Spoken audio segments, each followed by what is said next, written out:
ജ്വലിക്കുന്ന ഒരുപിടി ഓർമ്മകൾ ജനഹൃദയങ്ങളിൽ നിറച്ചിടി വിടവാങ്ങുന്ന നേതാക്കൾ അപൂർവം. സഖാവ് വി എസ് ഉത്തമോദാഹരണം. KKG ഇഫക്റ്റിന്റെ ഈ 157 എപ്പിസോഡ് പ്രിയ സഖാവിന് സമർപ്പിക്കുന്നു. ഒരാൾ മരിക്കുമ്പോൾ അന്തിമോപചാരം അർപ്പിക്കാനെത്തുന്ന ജനക്കൂട്ടം ആ വ്യക്തി സമൂഹത്തിൽ ചെലുത്തിയ സ്വാധീനത്തിന്റെ നേർക്കാഴ്ചയാണ്. സഖാവ് വി എസ് അച്യുതാനന്ദൻ തന്റെ ജീവിതം കൊണ്ട് ഇത് സംശയലേശമന്യേ തെളിയിച്ചു. അദ്ദേഹത്തിന്റെ വിയോഗമറിഞ്ഞ് ഒഴുകിയെത്തിയ ജനസാഗരം സാധാരണക്കാരുടെ മനസ്സിൽ അദ്ദേഹത്തിനുണ്ടായിരുന്ന അജഞ്ചലമായ സ്ഥാനത്തിന്റെ തെളിവാണ്. എങ്ങനെയാണ് വി എസ് ഇത്ര ജനപ്രിയനായത്? അദ്ദേഹത്തിന്റെ നിസ്വാർത്ഥമായ പ്രവർത്തനങ്ങൾ തന്നെ കാരണം. 4-ാം വയസ്സിൽ അമ്മയെയും 11-ാം വയസ്സിൽ അച്ഛനെയും നഷ്ടപ്പെട്ടപ്പോൾ വാവിട്ട് കരഞ്ഞ ആ കുട്ടിയുടെ നിലവിളി കേൾക്കാതിരുന്ന ദൈവത്തെ വി എസ് പിന്നീട് വിളിച്ചിട്ടില്ല, വിശ്വസിച്ചിട്ടുമില്ല. പാർട്ടി ഓഫീസിലും മന്ത്രി മന്ദിരങ്ങളിലും ഇരുന്ന് പ്രസ്താവന ഇറക്കുന്ന ആളായിരുന്നില്ല വി എസ്.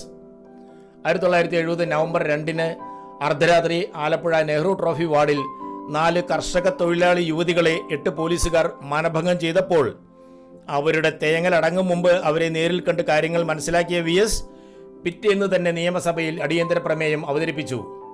സർക്കാർ ആ 8 പോലീസുകാർക്കെതിരെ കേസെടുക്കാൻ നിർബന്ധിതരായി. സ്ത്രീ സുരക്ഷയ്ക്ക് വേണ്ടി വി എസ് അന്ന് തുടങ്ങിയ പോരാട്ടം അദ്ദേഹം കർമ്മനിരതനായിരുന്ന കാലത്തോളം തുടർന്നു. അദ്ദേഹത്തിന്റെ വിലാപയാത്രയിൽ ഒഴുകിയെത്തിയ സ്ത്രീകളുടെ സാന്നിധ്യം അതിനൊരു നേർസാക്ഷ്യം മാത്രം.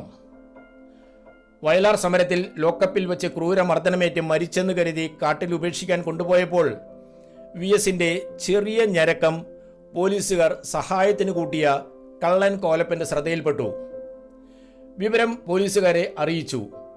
അവർ അദ്ദേഹത്തെ സർക്കാർ ആശുപത്രിയിൽ എത്തിച്ചു. അന്ന് ലോക്കപ്പിൽ പോലീസുകാർ ബയണറ്റ് കൊണ്ട് കാൽവളയിൽ ഉണ്ടാക്കിയ ആഴത്തിലുള്ള മുറിപ്പാടുമായാണ് പിന്നീട് അനേക പതിറ്റാണ്ടുകൾ വി എസ് ജനങ്ങൾക്കിടയിൽ നടന്നത്.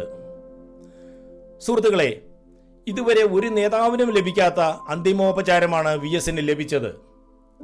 കർമ്മപഥത്തിൽ ജ്വലിച്ചു നിന്ന ആ നക്ഷത്രത്തെ മനുഷ്യ മഹാസാഗരത്തിന്റെ സാന്നിധ്യത്തിൽ കണ്ണേ കരളേ വി എസ് എന്ന അദ്ദേഹത്തിന് മാത്രം അവകാശപ്പെടാവുന്ന മുദ്രാവാക്യം വിളിയുടെ അകമ്പടിയോടെ വലിയ ചുടുകാട് ഏറ്റുവാങ്ങി. ലാൽ സലാം പ്രിയ സഖാവേ. ഒരു ദിവസം നമ്മുടെ ശരീരവും ഏതോ ശ്മശാനം ഏറ്റുവാങ്ങും. മനുഷ്യ മഹാസാഗരം ഒന്നും വേണ്ട, കുറച്ചു പേരെങ്കിലും വേണ്ടേ? ഓർമ്മയിൽ വരുന്ന മുഖങ്ങൾ വളരെ കുറവാണോ? അങ്ങനെയെങ്കിൽ സ്വാർത്ഥത വെടിഞ്ഞ് മറ്റുള്ളവർക്ക് വേണ്ടിയും എന്തെങ്കിലുമൊക്കെ ചെയ്യാൻ സമയമായി എന്നോർക്കാവുന്നതാണ്. Bye from KKG.